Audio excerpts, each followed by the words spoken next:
और भी बहुत सारे क्राइसिस हैं बेटा, मैं हर चीज़ अपनी अया नहीं कर सकती यहाँ पे ना। देखें वीडियो पे मैं हर किसी को अया नहीं कर सकती अपनी बहुत सारी बातें ना, क्योंकि इस तरह मेरे बच्चे और भी हैं, वो भी डिसहार्ड होंगे।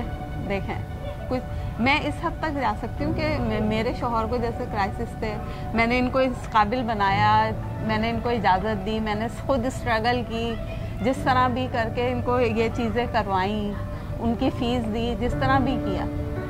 इसने भी मुझे बहुत सपोर्ट किया, इसने खुद भी बहुत सपोर्ट किया। अच्छा तो नहीं लगता, लेकिन कि मैं अपने बच्चों पे वो चीज़ नहीं लाद सकती कि मैं ये नहीं चाहती कि मेरे बच्चे किसी दबाव में चलें। मैं चाहती हूँ जो ये अपनी ज़िंदगी में करना चाहते हैं करें, आगे बढ़ें, तालीम भी करें।